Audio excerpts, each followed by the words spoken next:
Are you ready? I was born ready.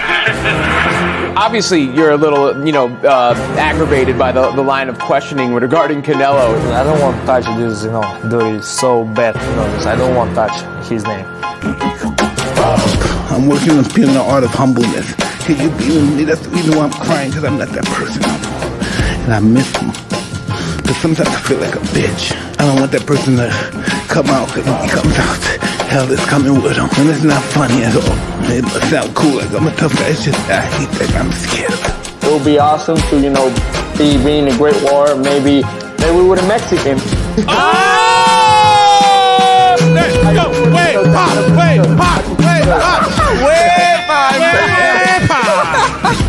I have to put the joke. No, hey. Thank you for playing, man. I appreciate you. Can't put predictions, man, but I definitely don't want to leave it to the judges. Oye, así es. Estamos en vivo. We are LongLiveBoxing and EnVivo podcast on our technical Sunday recap, but it's Thursday today, ladies and gentlemen, and in the news. Juevesito. Óyeme siempre con Manny Marrero. Sean El Gringo Hicksa. Hopper. You know how it is. We came in today, break it down like it is, like it should be. Typically, like I mentioned, we do this on Sundays. Couldn't do it last Sunday, but we're going to recap what happened last Sunday, latest news, and of course, what's up, Aaron? You know the rest of it. And the new. Así que, Sean, what do we got for our fans today? All right, so let's talk about some things that we're going to get into. First of all, before we get into actual fights that happen, it wouldn't be doing the fan service or the supporters service, and we don't talk about this new partner, speed dating by AJ, Anthony Joshua, the man, looking for another man. I don't know if we could say that, but he's looking for a new partner. He's looking for a coach, a trainer. I'm falling apart over here. But no, seriously, AJ is in the U.S. He was in there recently.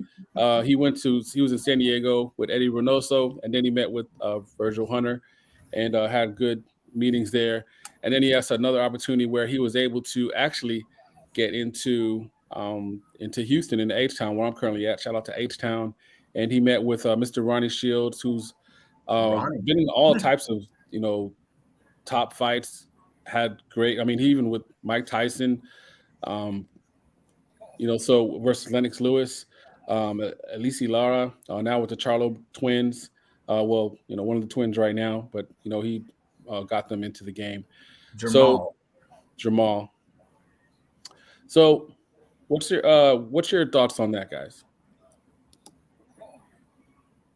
Well, my thought is that, remember, because when Anthony Joshua fought Andy Ruiz, I kind of raised my eyebrow at the corner of his team, and we talked about it on one of our podcasts. I said that his corner kind of let him down, and Aaron Sorio, he asked the question, did we see the? Yes, I saw part of it. I saw Davis talking on the microphone. Actually, I do want to talk about that. We're definitely going to get to that. Back to AJ, I did bring it up. I said maybe it's worth mentioning for AJ to start looking into a new corner.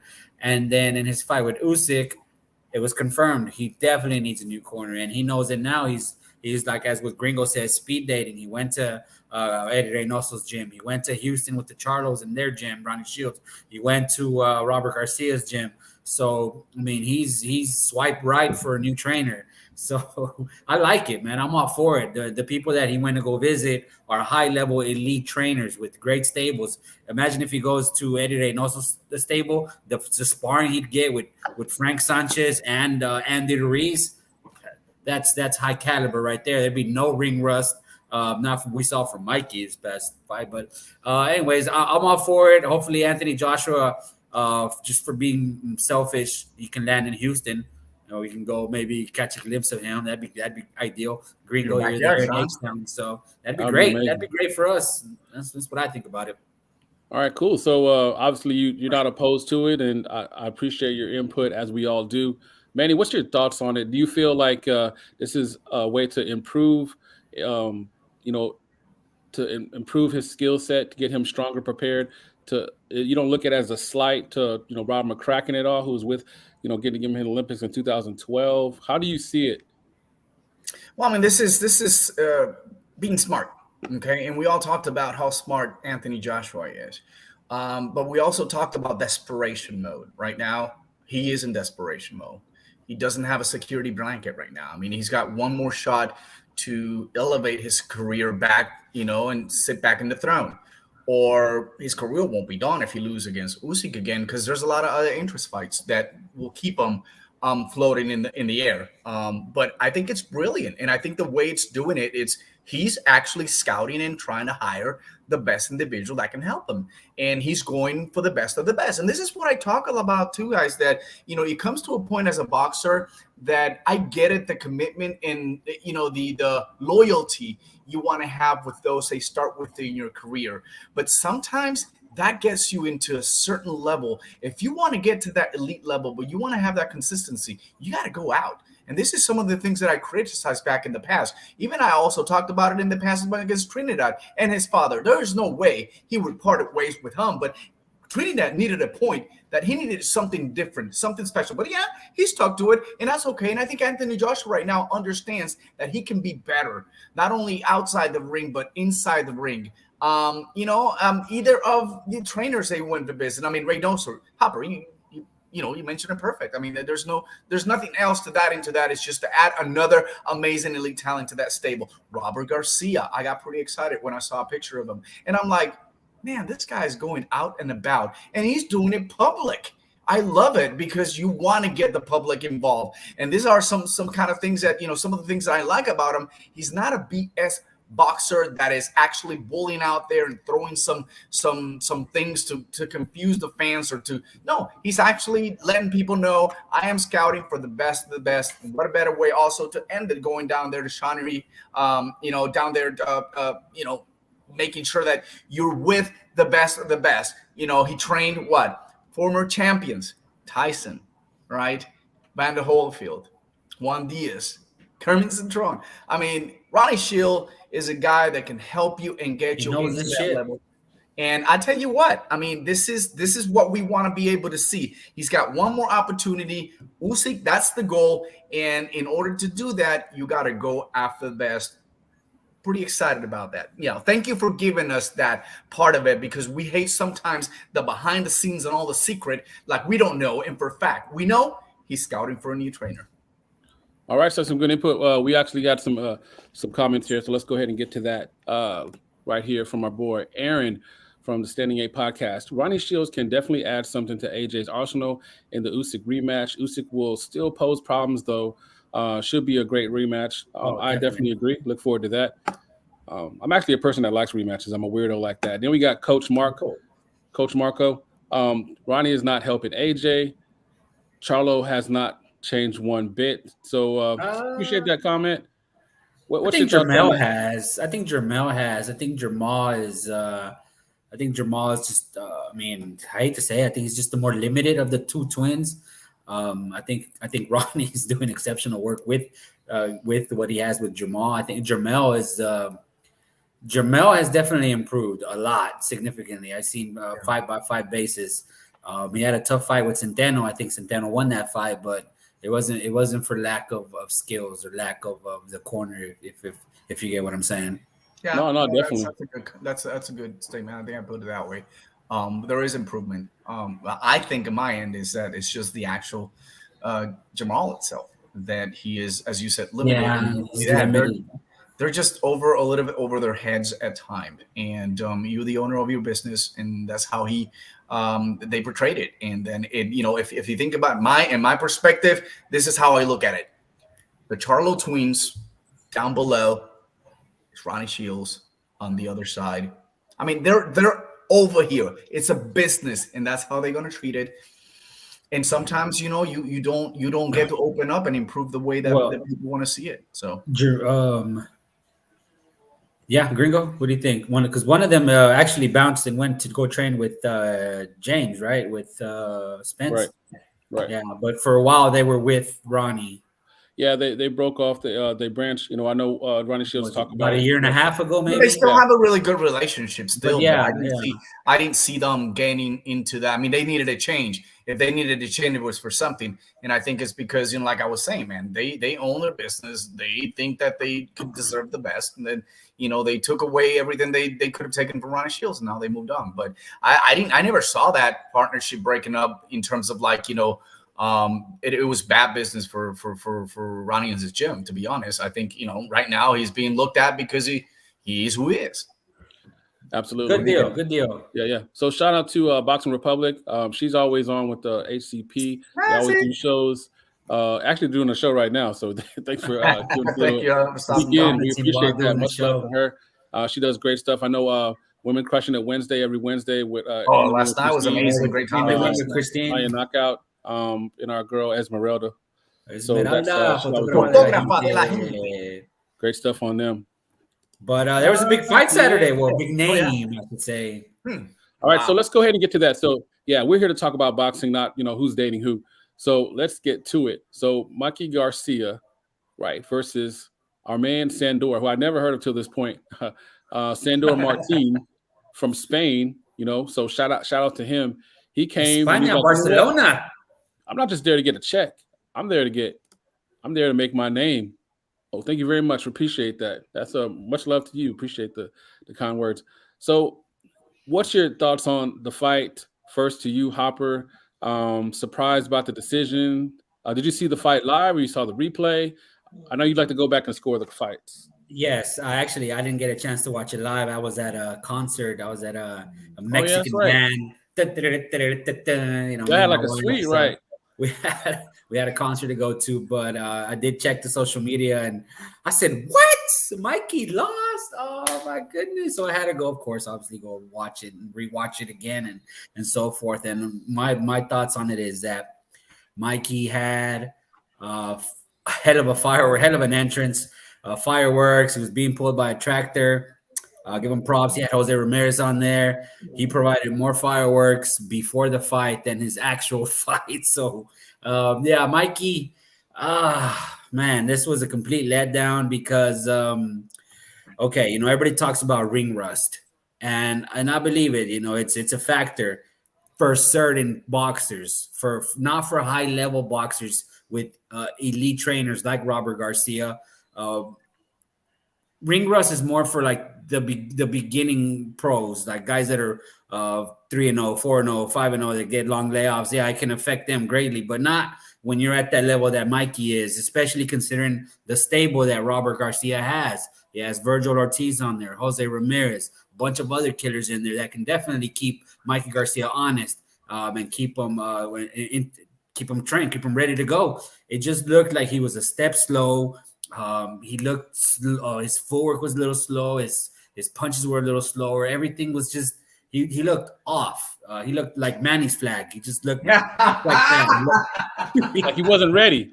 He wasn't ready. So and it's not an excuse that I want to accept from Mikey because it shouldn't be happening at this high level. 20-month layoff, yes, that's a significant amount, but your gym is full of dogs that should be getting you ready for this fight.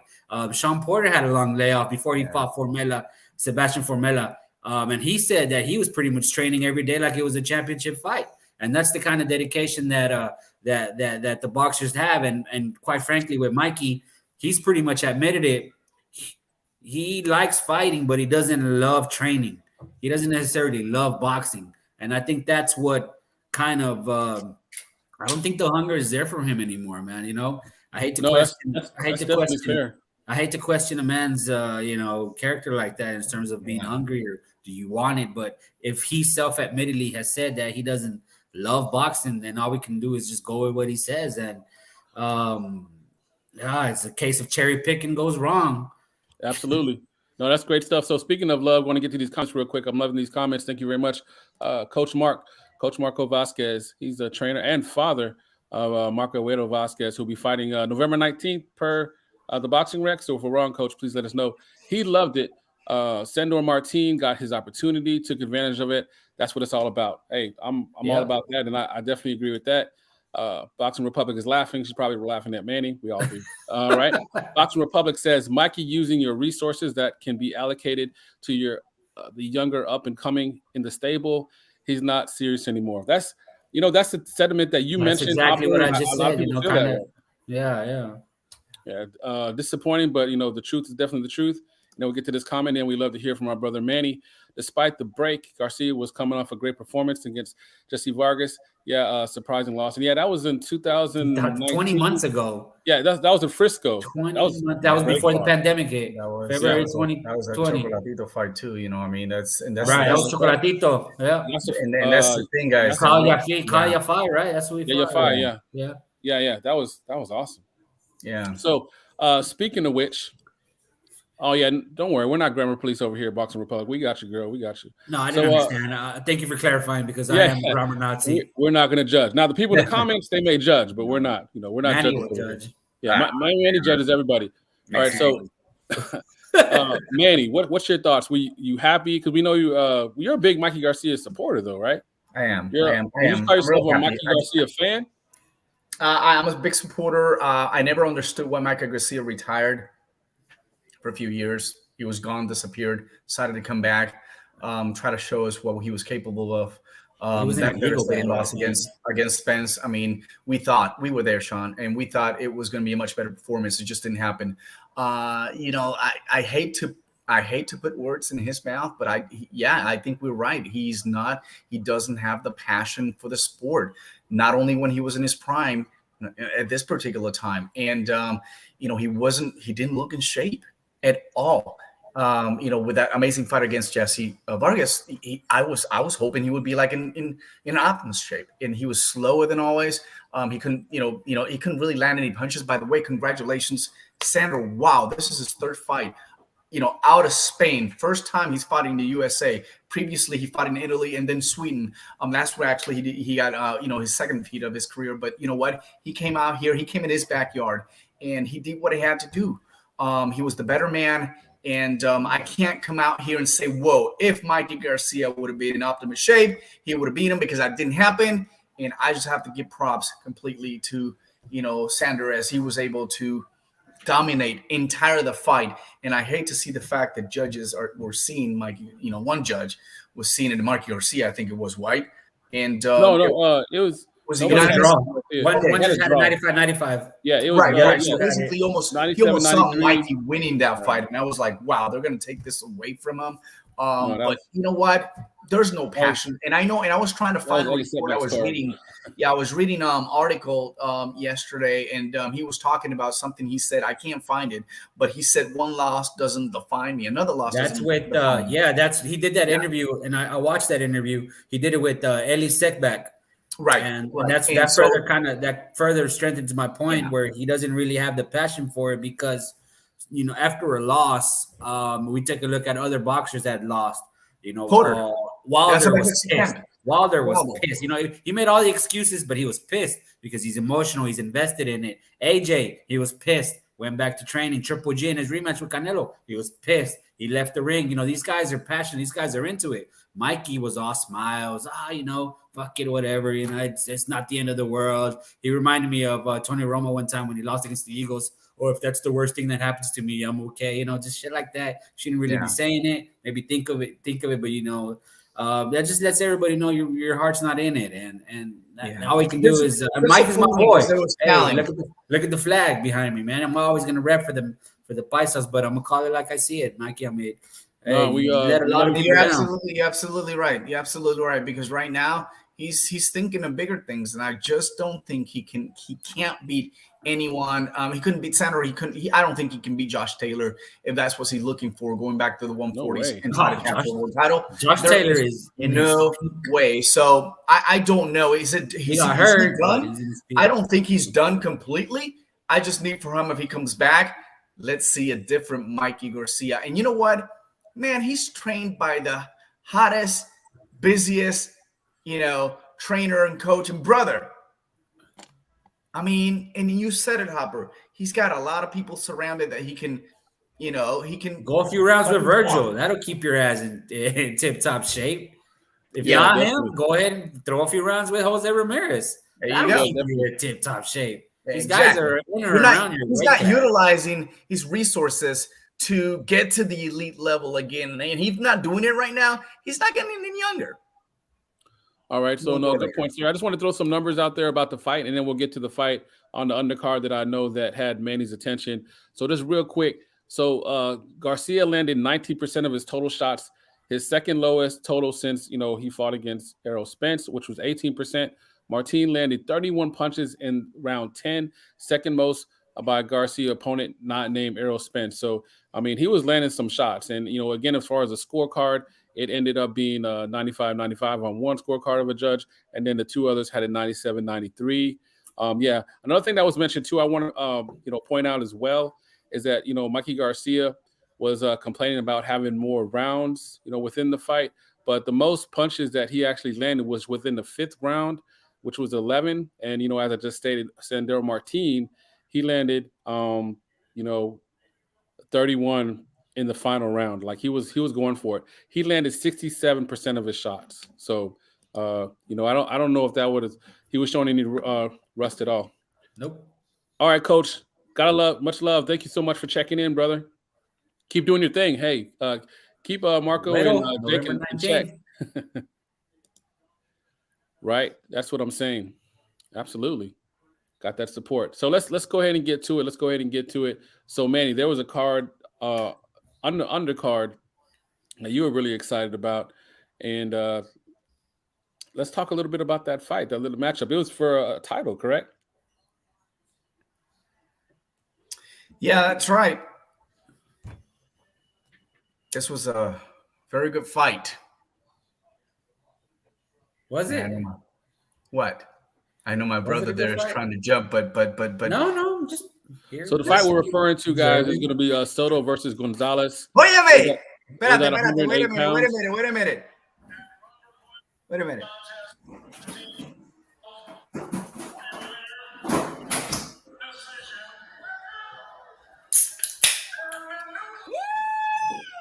That's right, ladies and gentlemen. And the 62nd Puerto Rican world champion, that is Jonathan Bomba Gonzalez, fought La Pulga Soto. Honestly, I am if I was La Pulga fan, I would be very disappointed. Yeah, you can say all you can say. Everyone could say he was just running away. Just listen, talk about a game plan. Even Soto even imagined and said that throughout the press. He was saying all he's going to do is going to be moving a lot in the ring, and I'm going to catch him up. And guess what? You did not catch them up. That was a strategy. If you're telling me right now that Floyd Mayweather, all he did is put his shoulder here and bring his hand out here and run around the ring and not get in touch, that was his strategy. He became multi-division world champion, and Jonathan Bomba Gonzalez just did that. He beat him at this game. Come and get me, and I'm gonna show you what you do. That and listen, that shows that La Pulga, it was never all that, because if you're an elite boxer, right, and I think that for me it was a very disappointing performance on his behalf, but if you're that elite, like people say, you know what? You should be able to overcome that and be able to cut the ring down again. It don't matter how much speed you got. And that's his style. That's always been Jonathan La Bomba's style. And guess what? You can't deny the fact when you have a game plan and you execute it to perfection,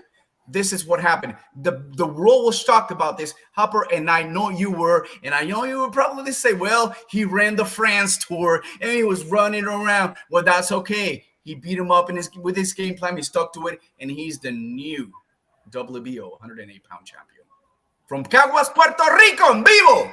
That's right. Say it now, but come on. When is he going to compete in the Tour de France? That's okay. That was a pretty good bike that he was on. It was just chugging and chugging and chugging. Yep. Let me ask you this, Manny. Were the punches landing? Did you find that? Punches landing? Did no, they weren't. Anything to cut the ring? It was like he a did paltry. Not, come on. A paltry 16. What was it? 16% through 6 rounds, I think. Were you drinking that night? Were you drinking that night? No, actually, I watched it earlier today. Take a look at the fight again. Take a look at the fight again. Take a look at it. Dominated. Look at round 6. Through round 6, I think he barely had 16%, if that. Soto has like hovering around 20%. Connected land that he was landing the cleaner punches. I still think Bomba pulled it out.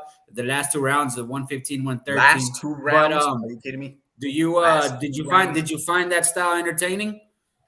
It was. Why not? Oh, but when Frankie Sanchez, bro. When Frankie Sanchez did that against Jagba, you were complaining. Where's the action? Where's the action? But he was still when Bomba does it, but he was still punching him. He was still punching him. He was still landing combinations. He was still landing that jab and that uppercut as well, back and forth. And look, that's okay. And listen, he was very smart and very brilliant because in his first world title attempt, and don't compare him to Floyd Mayweather.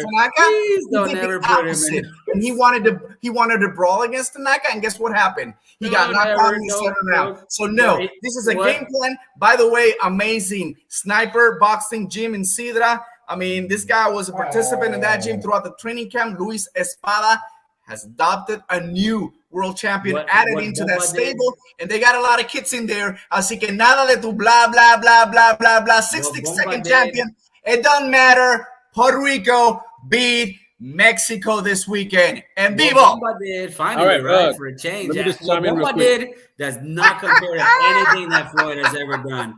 So please don't ever put Floyd and Bomba in the same sentence again. Well, Bomba did. Yes, I'm a fan of the sweet science to a certain extent. That's right. He loves De La Hoya when he was running away. I'm running away, De La Hoya. I'm running away, De La Hoya. Not when you're continuously running around, just running around. I mean, it's called game plan. That was just, and everyone, every boxing fan, and every trainer, and every master in boxing know that's the game plan. And you beat your opponent, weak or tough, with a game plan, and he sure did, bro. All right, so just real quick, let me just chime in. Obviously, I was a non-bipartisan opinion of the fight. So just as far as the fight, touching on the first thing, you got to give Gonzalez credit. I mean, he did have a game plan. From that standpoint, he stuck to it the entire fight. He's kind of has a questionable chin, and he's able to avoid that big shot from Soto. In fact, he actually ate a couple shots. Great defense. He did a lot of defense when he was inside. Now, what I would say is, what I was impressed with Gonzalez, talking about Gonzalez, is his ability when he did get cornered or he got up against the ropes. His counter game was probably the most sharp, and I haven't seen that many of his fights, but he had real good, sharp counter. That made me kind of okay. He is definitely on his bike. He's has a lot of movement. That's what he does. Right. That's his style. But I'm saying as far as his counter game was probably the best I've seen it. And so when he was getting countered by Soto and Soto wasn't able to cut off the ring properly, he got frustrated and he really wasn't able to do it first. He wasn't able to cut him off. He changed southpaw. When you change southpaw, you got to confuse him, running around to the right, and then hit him with a couple of jabs in the combination. Run around to the left, right? Run around to the right, and just keep running and running and running and running. Very few punches thrown. Yeah, he definitely had a game plan. He executed it. His strategy as far as waiting for the counter, he executed it well. So you got to give him props. Now to the other thing that you said, Manny. Was it the most, Hopper said, was it the most entertaining? No, he did run probably, especially towards the end, a lot. Like he went from, kind of moving and going side to side to just straight up. I mean, he was just straight up running at the end, so that was maybe not the most entertaining thing. But again, that also kind of goes against Soto. He needs to cut the ring off. So going to Soto could not overcome that. And I tell you what, it's not fight of the year. It's really not. It's not that kind of not at all. Heck no. But I mean, what I tell you is Soto just show how vulnerable it could be if someone comes back and does something different. He couldn't cut the ring. He could do anything. And he had good opportunities. And, I was like, Bomba is going to make a mistake to stay in there and actually exchange a couple of ones. And guess what? I give you a couple of combinations, exchange, and then I move back and I go outside. I mean, that's just brilliant. It's just boxing. It's boxing, I wouldn't call it brilliant. I mean, I would call it just shock the world, Hopper, because never in your dreams you would have seen Bomba losing Elwin Soto. And I tell you what, I was rooting for mine, but I have my concerns because I know what La Pulga brings. And to be honest, I don't know what happened to him. I don't know if that inactivity or anything like that, but he wasn't the guy that. And he had fought May, and he fought brilliant against Miranda Torre, knock him out before down. Before that, it was a whole year off, and he beat Saul Juarez, unanimous decision. So I don't know. He's very inconsistent, and I like him. I like La Pulga. I think at the 108, he probably can move up 112, 110, 12 of the next weight division. Was it junior bantamweight or whatever the next division it is? And he could be he can have some power and be a contender up there, right? But to be honest, my disappointment is I just didn't really see that. And I'm glad I didn't, because I knew he had the power to really knock Bomba out any given point. All right, so just real quick, and then we'll get to our next subject. We'll touch on Navarette and Joel Gonzalez. Yeah! We'll get ready to close out and talk. Got to touch on MONCHY as well. So just put it to you, Hopper. So as far as the fight, as far as now, obviously you didn't feel like it was the most entertaining. You felt like there was a lot more running than you'd like to see. Your guy fell short. He didn't end up with the victory. But as far as just like from the standpoint of boxing and how the fight played out, who do you place the blame on? Do you see it more as Gonzalez had a game plan, he stuck to it, credit to him, or do you blame Soto for not being able to overcome? No, I mean that was strategy? I mean, that's Gonzalez's game plan, was to just run around and throw very little punches and not land very meaningful punches. I mean, and he stuck to it, just constantly running around. And Soto was he just missed. He just didn't whiffed on his game plan. But Gonzalez stuck to his conditioning was there, and he needed it because he probably ran 10 miles in the ring. So he definitely got his. So, but no, I mean, Bomba won. Can't really take nothing away from him. 115, 113. He got it. So now he can go. Now he can go train for the Tour de France. Oh no, he's already ready for the Tour de France. He can just hop on his bike and then just boom, break records. All right, so yeah, no, love the passion, guys. So great stuff. So let's get to our next topic. So a fighter that we all love, a fighter that always brings it. Yeah. I know last time this fighter fought, you guys were on opposite ends as far as we wanted Pitufo Diaz.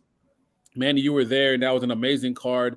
That was the what we call the Puerto Rican best cards of the year. Yeah, that was unbelievable. That was earlier in April, right? Yeah, and then but here we go with another card where Navarette is featured against a tough hombre and Joel Gonzalez. And man, this fight definitely delivered. So a lot of brutality. It was sloppy, but it was. I mean, these guys were definitely going at it. I mean, and Joel Gonzalez really showed me a lot of heart. A lot of skill, a lot of tenacity. And I was really impressed. But again, Navarette, what an animal. Hopper, what's your thoughts on the fight? Man, what a fun fight. That's I wouldn't say it's definitely a fight of the year contender, but I wouldn't put it over the Tyson Fury Wilder 3 that we saw the other day. No, but this was a hell of a fight though. And here's the thing though. When you sign to fight Navarette, you got to have a few things. Number one, you got to have cojones because Navarette is going to come at you. Number two, you got to have conditioning and you got to have heart. And that's exactly what Joel Gonzalez displayed, and Pitufo displayed that as well. So you're going to be in a war when you fight Navarette.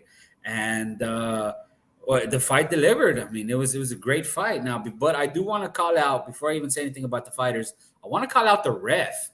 Ray Corona for that 10th round debacle when Joel Gonzalez kept going low. Yeah. And Joel landed another low blow in the 10th round, and Vaquero fell. And the ref, instead of giving him his 5 minutes like what's usually allowed, he threatened him to get up or he's going to deduct the point, which I thought was kind of bogus because kind of BS. And Ray Corona, that was the ref's name, and he should be looked into for that because that was egregious. That he should have gotten his 5 minutes to recover as normally. But but man, shout out to Joel Gonzalez. What a performance! What a fight! You did not lose any stripes in anybody's books. If anything, you probably earned some more credit. People want to see you again. He really wanted it. You could tell he really wanted to win. It's just that Vaquero, he's powerful. He's quirky, unorthodox, and he didn't have his knee brace, so it looked like remember I kind of said that I didn't think we'd see him fight anymore this year because he was having problems with his knee. In the Pitufo fight, he had that knee brace on. Yeah. He didn't have it on this year, so I guess the knee was healed, so no excuses. No, yeah, that's a good call. And honestly, I thought after the Pitufo fight that we weren't going to see him again. I know that he even kind of alluded that we wouldn't. So the fact that he came back, I mean, it's Navarette, but not just a comeback, but to come back to a fight like that. I mean, this guy, hats off to him. I mean, he always brings it. Manny, I know that you're a big Navarette fan. You know, you're a big fan of him, and we all have a big respect for Joey Gonzalez. What did you think of the fight? Did you walk away appreciating them more, entertained? Fight of the year candidate? What's your thoughts? I mean, definitely, it's a contender for fight of the year. It's not going to be. I don't think anything. I agree with Hopper. Weird. This case, I do. But I agree with them that there's nothing better this year than the Tyson Fury and Wilder 3. I do have a lot more respect for Joey Gonzalez. I think right now, Joey Gonzalez he wasn't a champion, but I think that he acted like he was a champion. And I think right now he would, in my eyes, right now, if you think about it, he is the second best in the division, and he doesn't have a champion. He's actually, for me, I think that would be a fantastic fight if ever happens. Gary Russell and Joey Gonzalez. That would be fantastic. I don't think there's any interest right now in Navarette fighting any of the guys right now, neither Russell, neither Kid Golland. So I just honestly, this right now, this division is going to be open soon. Maybe he'll probably have one more fight. I know Pitufo Dia will be fighting Isaac Dogby. The winner of that.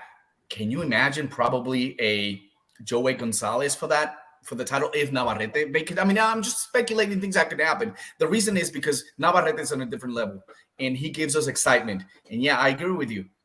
He's just quirky. He's just weird. And I was with my uncle that day, and I was explaining about Navarrete, right? And then how weird he is. Like, oh my God, this guy's. I mean, if I looked at him, he doesn't look like a boxer. He doesn't know how to fight. But no, he gives us a lot of excitement. He gets hit a lot. That is my concern.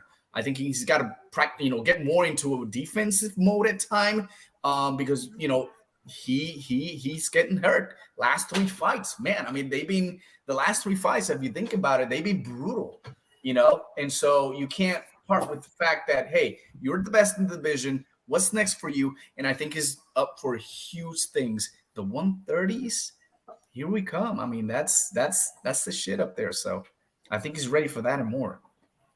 Definitely, man. Good stuff there. So, yeah, again, I'm a huge Navarrete fan. Joey Gonzalez, can't say enough about his performance. The thing about it, I like the fact that it was a clean punch. He landed a clean punch that made him a cut. It wasn't anything that it was a foul or illegal, because a lot of people think like, well, he's just sloppy boxer that could probably hurt someone. He's not known for that. But when he punches pretty hard. He's just a beast. He can't stop throwing. How can you combat? How can you come back with a guy that doesn't stop throwing punches? Doesn't get tired from first round to the 12th round. That's excitement. I witnessed that, gringo. In Orlando, in Kissimmee, Florida, and that is exciting. A guy that just throws so many punches, round per round per round. I think he broke his home record. I don't know. I was keeping track of it and I forgot. But boy, I mean, God, I was already getting hurt and knocked out by all the punches that he was throwing. And so just real quick before we get to our last topic, then we'll go to news and notes and kind of wrap it up. But do you guys think, and I pose it to you, Hopper, first, is there a person that exists and within the division that's within the good question? Is there a person on the planet, and in boxing, not somebody that's just been born? Is there somebody that can beat Navarrete? Well, in the division, okay. Well, let's start with the IBF champ, Kid Galahad. Nah, he ain't beating Navarrete. The WBA champ that they still have recognized for some reason, Leo Santa Cruz. Leo ain't coming. Nah, Navarrete just walks him down. Now here's where it gets interesting. The WBC champ, Mr. Gary Russell Jr. That's a give me fight right there. Do you think, Hopper, if it doesn't happen in the next fight, will it ever happen? No, I don't think that's going to happen because Mr. Gary Russell Jr. has never ever once mentioned Navarrete. He's mentioned. I've never heard him. I've never heard him.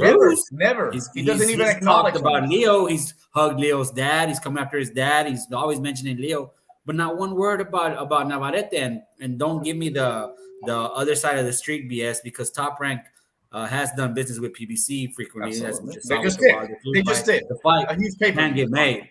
So, and I'm pretty sure Bob Arum will be confident enough to put him in there with Gary Russell. He did it with Lomachenko. He sent Lomachenko to fight Gary Russell. Why wouldn't he want to send the Corky Vaquero to go out there and give the fans exactly what we want to see? I would love to see that fight. Oh, man. Who would win that fight? Right now, if I have to pick it. Yeah, go ahead and pick it right now. Pick it right now. I would go 55-45. That close? in favor of Navarette. Okay. Really? You got to think about that. 55-45. You really got to barely, think like you think barely. so? You think so? Just right now. Why? I mean, why? Things Okay, can so change. what? And I'm sorry, I don't want to deviate from the subject, but I want to hear your perspective. Why do you think that Gary Russell Jr. has what it takes to hurt or either compete at the same level to the closest you have at 45-55? No, I have a bigger margin. I have a high. Great I boxer. hold Mr. Gary Russell Jr. in a very high regard. I think he's a great boxer. He's just not as frequently. He's the same as Mikey. He does. From unconfirmed rumors is that he doesn't really love boxing, so that's why he really only fights once a year. It's a means to an end where he gets paid. He's just good at it. But no, I have Gary Russell in a very high regard. I think he's a great boxer, very athletic, great speed, very technical, good power, good pop. No, he'll if there's one person that can probably time and figure out Navarette, it'll be him. I don't think there's anybody else in that division that'll give Navarette problems other than Gary Russell Jr. But like I said, that you think from the outside looking in, you see Navarette fight like, oh, I can beat that style. Ruben Villa found out the hard way. No, you can't. No, you can't. So Yeah, that's a great point. I know it was mentioned before that it would probably take a boxer, and you can see it but it would take somebody like a Gary Russell that's a superior boxer, quick hands, but also have a work rate to compete with that motor of Navarette, and that's a combination that's really tough. But also have power to get respect. I mean, that's the fight that has to happen. That's the fight that has to happen. I don't want to see any other fight. But for me, I don't see it, to be honest. You know what do you see, Manny? We would have heard of something by now, at least. And I know Navarrete is not going to call out anyone. You know, I heard the interview. He didn't call out anyone. He didn't say directly Gary Russell. Or you said it. Gary Russell has never called his name. And I think that there's just other things that are going to be better for Navarrete outside of the featherweights. So, yeah, we love us some Navarrete. Respect to Gonzalez. Great stuff. And we got to go ahead and get to this because this was also on the undercard, but not getting enough love. We got much love for this brother right here, Henry MONCHY LeBron. MONCHY LeBron. His thing, LeBron James. Manny, break it down for us, brother. I mean, we've had some tough go-around, some disappointing performances, and a lot of people, let's just go ahead and be honest, they're kind of coming down on the Puerto Rican wave of talent. They're questioning it. They're like, well, here we go again. These guys aren't all that. You know, Top Rank is, smoke and mirrors with these guys. MONCHY LeBron came out there and, boxed his socks off, did a really good job against a tough guy in Rojas from Dallas, Texas. And we got a lot of respect for Rojas, too. He's always in tough fights. But what did you think, Manny? How'd you walk away? You feel still good about MONCHY LeBron going forward? He impressed you? He did impress, and I got to tell you, the point that we know who Manuel Rojas is. We've seen him fight here locally, and every fight that we've seen from him, it's been a brutal fight, and he's a tough guy, he's a tough kid, right? And Maple Boxing Gym, I believe, is that where he's at? I think so. I think I saw Ernie there, so I'm not sure if he's in there. I know I've definitely seen him spar in there. Right. But anyway, we've seen him, and I think that this is the point right now that we're Top Ranks is taking some of these now prospects crossing over into the contention. His cousin Capo Gonzalez, he's out of the prospect. He's onto the contention. Had a very tough loss in his last fight. But if you look at what he's done in the last two fights against Olympic guy in Luis Poroso, he knocked him out convincingly and had a great fight. And now he comes out to Manuel Rojas. This plays a showcase of boxing skills, moving around the ring. Southpaw kid that can hit some great combinations, cutting the ring around. I mean, his defense was amazing. I was surprised about that. And I love to have him in the show. Moncho, cuando tú quieras, aquí esta es tu casa.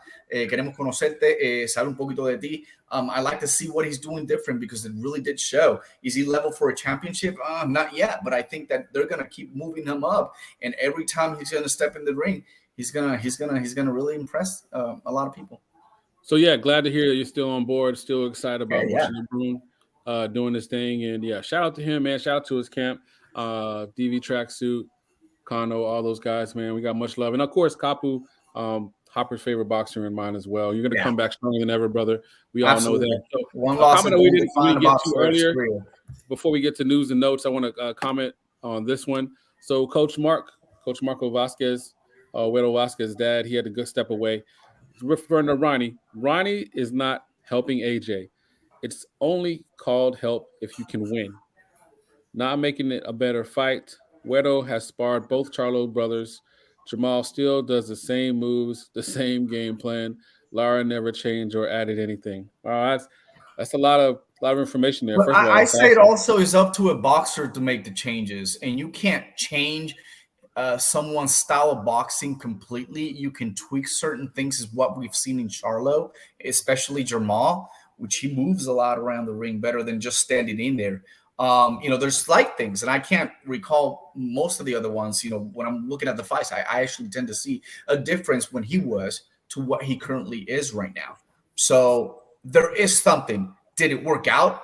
It didn't work out, Ronnie, obviously, for obvious reasons. But yeah, the reality is I think that AJ is going to see a different training camp. He's going to spar a lot better with bigger names in opponents, and he's just going to get to that level that in the IQ side, because it's not only about the training and different exercises or different practices that you do. I think it's the knowledge you obtain inside the ring. That's what AJ is. So he definitely got some sweet nuggets with some sweet sauce on that one. So Hopper, just real quick before you get to news and notes and close this bad boy out, what do you think about what Coach is saying right there? So one thing that stands out to me, it's only called help if you can win. I mean, obviously it's all about results. A boxer can be improved by a coach, by a mentor, and not win. Do you see it that way? Or, do you agree with Coach right here? It's all or nothing. No, I don't think it's black and white as he's stating, because you can definitely improve and be better and still lose, like Wilder. Did he not look better in his third match against Fury with the new coach, with the new trainer? And he was better prepared mentally, better prepared physically with the game plan, and he still lost. But he was much better for it. So, I don't think it's as simple as what Coach is saying. I think it's there's a lot far more to do with that. And also, like, once the boxer is in the ring and he gets hit, does he revert to his old habits? Because once you got your game plan, it's on them to stick with it. But once he gets punched in the mouth, you go back to what's comfortable, and it's that discipline to follow what your coach has taught you. So I don't think it's as simple as this.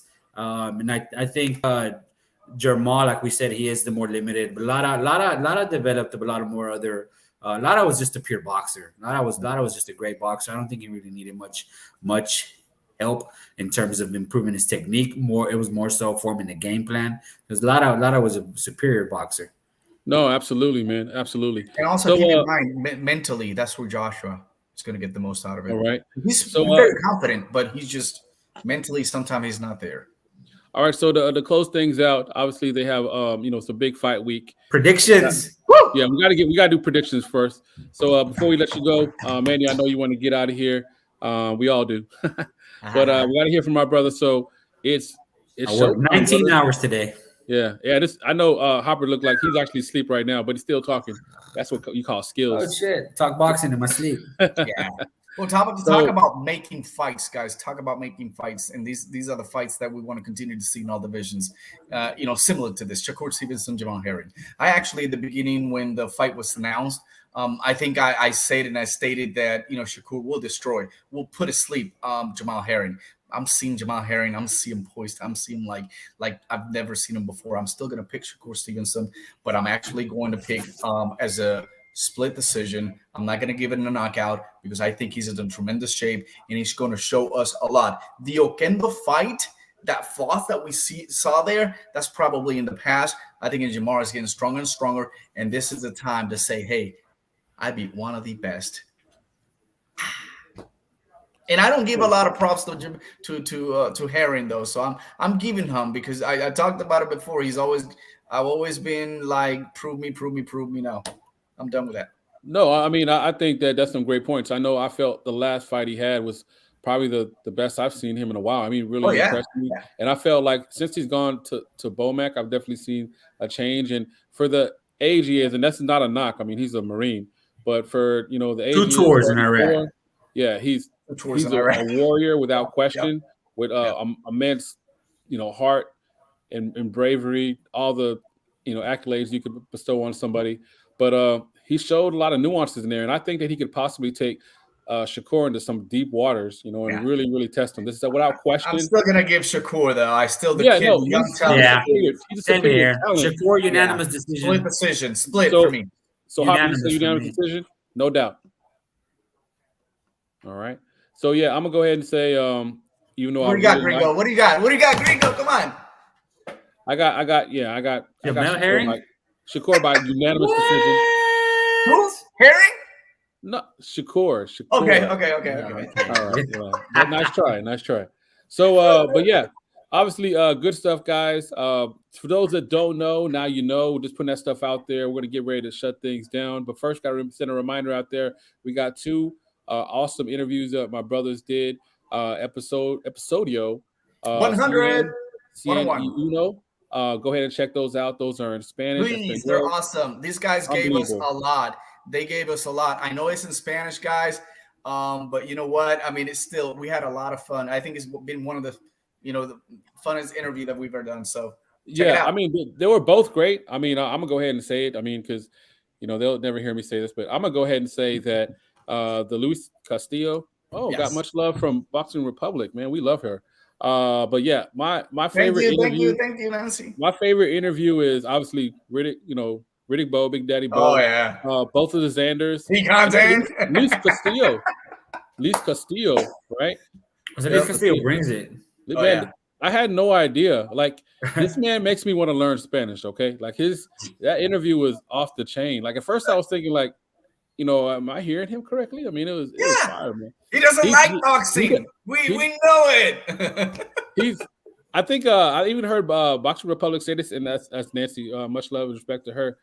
She was saying this, like, I think she commented like he's like Mikey, like Luis Castillo. I know Mikey like Mikey doesn't like boxing, but talented. He told us straight up, nope, he doesn't like it. He likes baseball.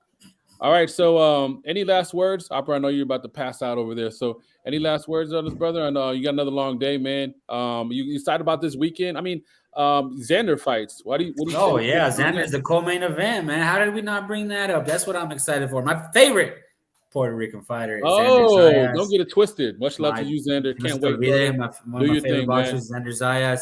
Can't wait to see him fight. Shakur Stevenson versus Jamal Herring. That's an exciting matchup. I got nothing lined up other than to watch this fight. I'm picking Shakur Stevenson unanimous decision. I'm excited for it. I'm ready to talk about it Sunday. Be sure to tune in. Thank you, everybody. Boxing Republic, Manny, Gringo. Sandor Zayas, first time ESPN, co-main event. The kids enjoy the fight this weekend, guys. The real takeover. Much love. Ay. Adios.